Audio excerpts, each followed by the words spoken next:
The deadline to file your taxes is just around the corner. April 15th is the last day, so about 2 weeks left. Joining us this morning with last-minute tips is local financial professional Eric Crom from Clear Creek Advisors. Thank you so much for coming in. Thank you for having me. Really appreciate it. All right, the time is ticking now. A couple weeks left. What are the most common mistakes people make?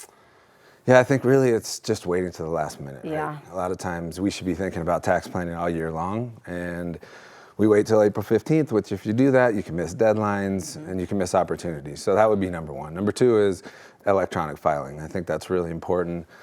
Nowadays, you don't want mistakes. If you get mistakes, you're gonna risk audit. And if you do it by paper, you could have math errors. So you really wanna try to take advantage of that. Excuse me. And then the last one is overpayment. We still see a lot of people overpaying, and I'd rather have you overpay than underpay because I don't want you to pay penalties, of course, but generally speaking, you want to get that as close to zero as you can. So you just want to kind of dial that in throughout the year, and if you're overpaying, maybe back things off so you can get a little closer to zero. Yeah, you don't want the government to be making money off of your money, right? That's correct. Get as close to zero as you can, and that's where a CPA really can come in and help you figure out how to get close to zero. So what things have changed from last year to this year for filers who haven't finished taxes yet? Yeah, not a whole lot has changed. There were a couple different changes. The big ones actually that we want to look out for are coming up in 2026 when these rules sunset and go back to the pre-Trump tax rules, potentially. But this year there were changes really as a result of inflation. We saw increases in both the tax brackets and standard deductions. So 12 stayed 12, 22 stayed 22, but the numbers did go up. So if you made the exact same money as you did last year, you may pay a little bit less in taxes this year. And then the standard deduction, which definitely is a big deal because so many people don't itemize anymore. A lot more people take advantage of the standard deduction. Those increased a little bit to about 13.8 single and double that for a joint tax filer. So those would be a couple changes, but nothing too major this year. Okay, if someone at home is like freaking out, they're like, oh my gosh, it is only 12 days away, what am I gonna do? How do you file an extension? Yeah, it's really easy. You just have to let the IRS know that you want more time. The main thing about that to know, and I would do it electronically, by the way, although you can still do it through paper.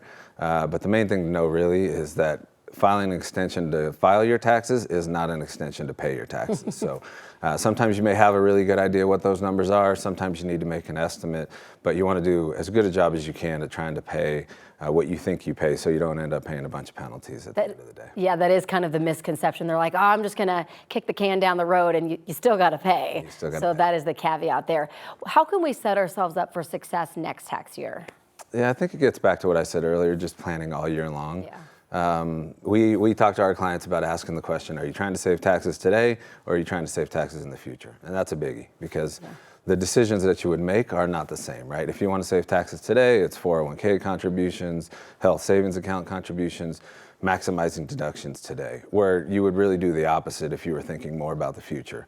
You'd be concerned with paying taxes today so that you can minimize taxes in the future through things like Roth IRAs and things like that. So that's the biggie, just getting the question answered as early as you can and what the objective is so that you can plan accordingly. And also, the markets do different things. The earlier you plan, the more appropriate and prepared you'll be for different market changes and different market conditions. I think, Eric, one of the biggest things here to take away is I know some people are like, I can't wait to get all this money back, you know, but that's really not what you should be doing. That just means that the government has made money off of you this whole time, whereas you can be making money off of that yourselves if you were to claim the right number, right? Yeah, it feels good to get a refund, right? Yeah. Everybody likes to get that money back. But like you said, it's more efficient if you can find the right number so that you don't lend the government your money all year long and keep it for yourself. And then if you do get a refund, it's just really important to do the right thing with it, right? Obviously, we all want to burn it all right away. No. Yeah, exactly. So pay down debt if you have it or save it. That would be a much better solution. That's good. That's where like a financial advisor can come in and tell you what to do with that lump sum so that it makes the most impact for you. Eric, thank you so much for coming in. Yeah, thanks again for having me. Really appreciate it. Some great